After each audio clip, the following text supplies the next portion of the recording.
Ini adalah episode kedua dari kelas blogging. Senang sekali bisa sampai ke episode kedua, karena saya berharap teman-teman akan mendapatkan banyak ilmu dari kelas blogging ini. Di episode kedua ini saya akan bahas bagaimana cara membuat postingan artikel di blog blogger.com. Jika teman-teman sudah sampai ke tahap ini, artinya teman-teman sudah siap untuk lebih serius menjadi seorang blogger. Gimana? Sudah siap?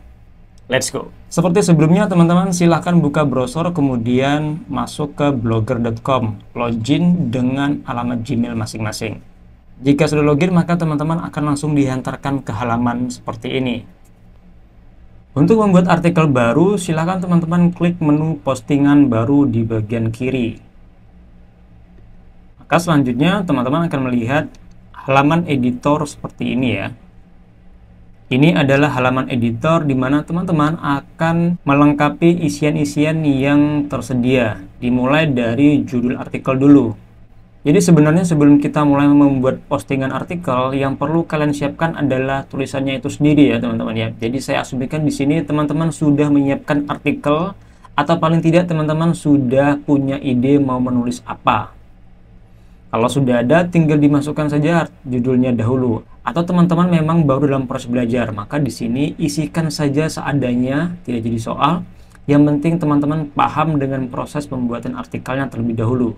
Nanti ke depan baru isi dengan artikel yang lebih serius dan lebih matang. Nah, untuk menggantikan itu, kita akan ambil artikel dari website lain.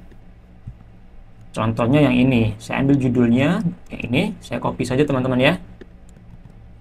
Tapi kedepannya ini jangan diteruskan, karena ini hanya contoh saja. Jadi saya mengcopy paste dari sumber lain untuk mempersingkat waktu kita belajar. Nah, yang benar adalah teman-teman harus menulis sendiri artikelnya, jangan copy paste dari media lain. Ini artikelnya, judul artikel, silakan teman-teman mengisi dengan artikel yang ingin teman-teman buat. Kemudian untuk body artikelnya atau isi artikelnya saya akan copy juga dari media. Kalau teman-teman sudah ada artikelnya, silakan pakai yang artikel yang teman-teman punya ya. Kita sudah punya body artikel utama. Nah, di bagian atas, di bagian toolbar ini teman perhatikan ada berbagai macam menu yang bisa teman-teman manfaatkan. Nah, jika teman-teman sudah terbiasa menggunakan aplikasi Word ataupun aplikasi untuk membuat dokumen teks, ini tentu tidak asing lagi ya, karena sebagian besar tombol-tombol dan juga fungsinya sebenarnya hampir memiliki fungsi yang sama. Sekarang kita ingin coba untuk membuat, yang paling sering adalah membuat heading. Kita akan membuat heading, kita perbanyak dulu paragrafnya seperti ini. Oke, kita akan bikin heading 2, karena heading satunya sudah judul artikel, kita akan bikin heading 2 seperti ini. Kita blok dulu, lalu kita pilih yang menu paragraf ini ya, di bagian jarumnya, drop down menunya, lalu pilih dengan subjudul untuk yang heading 2 seperti ini. Selanjutnya kita ingin misalnya memasukkan gambar ke dalam artikel. Yang pertama kita posisikan dulu gambarnya ingin diletakkan di mana. Misal kita ingin menambahkan gambar di paragraf setelah paragraf pertama, maka kita beri posisi dulu, kita beri ruang seperti ini. Kemudian kita klik icon gambar di bagian atas ya, di deretan menu-menu toolbar ini, pilih yang menu di sebelah rantai ini dia, sisipkan gambar. Di sini akan ada pilihan upload dari komputer, foto dari Google Photos, Blogger, atau dari URL. Kita akan coba yang upload dari komputer. Akan muncul jendela pop-up, kemudian pilih file. Oke, saya contohkan gambarnya ini ya teman-teman ya. Silahkan nanti teman-teman gunakan gambar yang sesuai dengan artikel teman-teman. Ini contoh saja. Seperti ini. Kita tunggu proses upload berlangsung. Kemudian kita klik gambarnya sebagai tanda bahwa ini gambar yang kita pilih. Karena nanti ketika teman-teman mengupload banyak gambar, maka di sini akan muncul banyak gambar. Kita harus pilih gambar mana yang akan kita sisipkan. Kemudian klik tombol pilih. Nah, sekarang gambar sudah dimasukkan ke dalam artikel. Tapi ukurannya bisa kita sesuaikan kembali.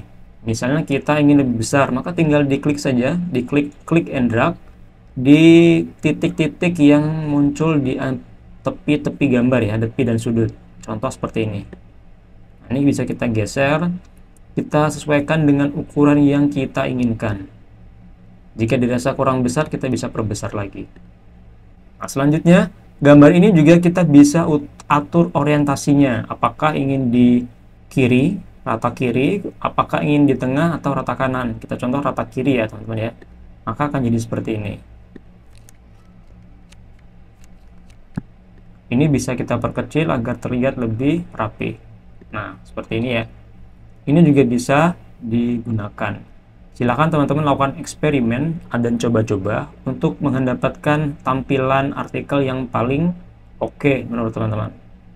Walaupun format seperti ini jarang dipakai ya, yang paling sering dipakai memang yang rata tengah. Tapi tentu kreativitas itu tergantung pada penulisnya. Pembaca mah ngikut saja dia. Baik, selanjutnya berikutnya adalah kita ingin menambahkan internal link. Internal link adalah link atau tautan yang menuju ke artikel kita yang lain. Internal link ini juga sangat penting karena bisa menambah page view dan authority dari website kita. Dengan adanya internal link, maka Google akan beranggapan bahwa artikel ini memiliki struktur yang baik. Yang pertama tentu kita harus buka blog kita dulu ya teman-teman ya. Yang pertama kita harus buka dulu blog kita, kemudian kita harus copy artikel yang ingin kita tuju. Karena di sini belum ada, maka akan saya gunakan URL dari halaman home-nya. Saya copy halaman home-nya ya. Nah, selanjutnya saya harus memilih anchor text-nya. Anchor text ini nanti yang bisa diklik itu ya, nanti kan berwarna dia atau underline atau memiliki highlight yang berbeda dari kalimat yang lain, yang memudahkan orang mengetahui bahwa itu ternyata adalah sebuah link. Contoh seperti ini.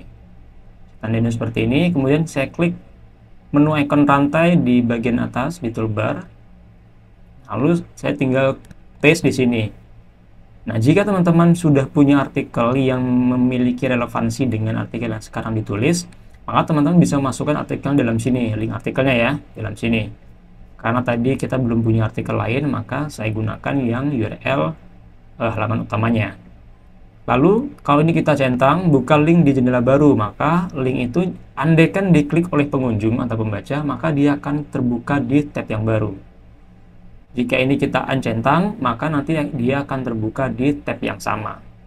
Nah, karena ini adalah dia internal link menuju artikel sendiri, maka sebaiknya dibuka di tab yang sama, tidak harus di tab yang baru. Kalau sudah, sekarang diterapkan. Sudah jadi ya teman-teman ya, sekarang kelihatan di situ dia sudah diwarnai atau di-highlight dengan warna biru, yang menandakan bahwa ini sebenarnya teksnya mengandung link yang bisa diklik. Baik, kita sudah belajar bikin heading, kita sudah belajar memasukkan gambar dan juga memasukkan internal link. Selanjutnya ada beberapa format sederhana lain. Contoh ada bold, underline, dan italic. Di sini kita coba bikin ya. Kita di bawah saja. Huruf tebal, kemudian huruf miring, huruf underline. Oke, ini adalah sederhana sekali tapi juga penting untuk diketahui. Untuk bikin huruf tebal, teman-teman tinggal di blok saja mana sih kalimat atau kata yang ingin ditebalkan. Kemudian klik ikon B. Atau teman-teman bisa menggunakan Ctrl plus huruf B.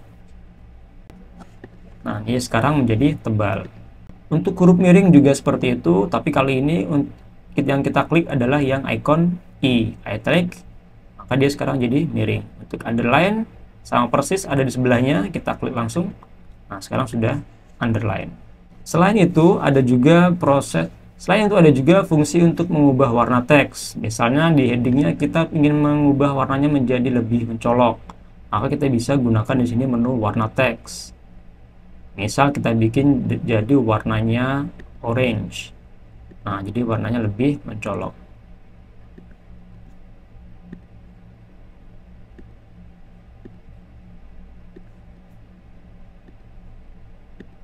Nah, sudah warna-warni ya teman-teman ya. Tidak mengapa, ini kita lagi proses belajar, jadi memang harus mengenali semua fitur-fitur yang ada di sini. Nah, tidak hanya gambar teman-teman, kita juga bisa menambahkan video. Di sini ada menu video. Nah, video ini tentu saya menyarankan kita ambil dari YouTube ya, kalau memungkinkan. Tapi kalau ternyata teman-teman ingin upload dari komputer juga boleh, it's okay. Tapi tentu perlu dipertimbangkan bahwa kalau kita upload video dari komputer, tentu nanti bloknya menjadi sangat berat. Maka lebih baik kita ambil dari YouTube saja.